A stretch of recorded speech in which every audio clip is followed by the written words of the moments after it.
अर्थसंकल्पातून कांदा आणि द्राक्षोत्पादक शेतकऱ्यांना मोठ्या अपेक्षा आहेत। कांदा आयात निर्यात धोरण हे दीर्घकालीन जाहीर करा, नाफेड आणि एनसीसीएफची कांदा खरेदी खुल्या बाजारातून करा, अशी मागणी शेतकऱ्यांनी केलेली आहे।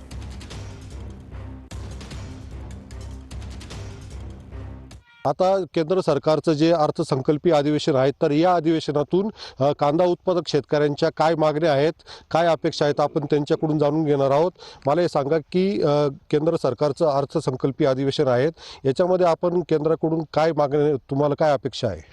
आमची फक्त एवढीच अपेक्षा आहे की केंद्र सरकारने ज्या आता खादीच्या खताच्या आणि औषधांच्या भरमसाठ किमती वाढलेल्या आहे, या त्वरित या अधिवेशनामधून याच्यावर सरकारने जास्त पद्धतीने अनुदान देऊन त्या किमती कमी कराव्या।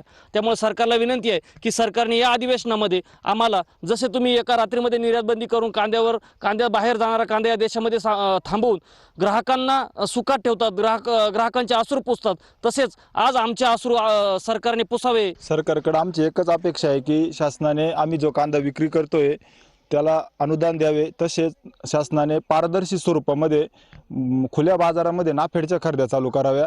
जी काही याच्या अगोदर नाफेडच्या खरेद्या होत आहे त्या खुल्या बाजारात होत नाही, तर त्या नाफेडच्या कारभारामध्ये पारदर्शकता आणावी शासनाने आणि खुल्या बाजारामध्ये नाफेडच्या खरेद्या शासनाने चालू कराव्या। यावर्षी जे नुकसान झालं त्या नुकसानाचं जर अनुदान आपण बघितलं तर जिरायत शेती, त्या शेतीला काहीतरी तोकडं जे अनुदान असतं 2-3 हजार रुपये, ते 2-3 हजार रुपयासारखं अनुदान द्राक्ष बागेला सुद्धा शासनाने दिलं। म्हणजे यामध्ये कुठेतरी तिकडनं येणारा अनुदानाचा रक्कम तर बघितली खूप मोठी असते, परंतु शेतकऱ्याला अवघं 2-3 हजार रुपये एकरी जर मदत भेटत असेल द्राक्ष उत्पादनाची तर ती खूप लाजिरवाणी गोष्ट आहे। ही मागणी मी या शासनाकडे करतो आणि त्याच्यावरती त्यांनी उपाय योजना आणावी। उमेश पारिक, TV9 मराठी,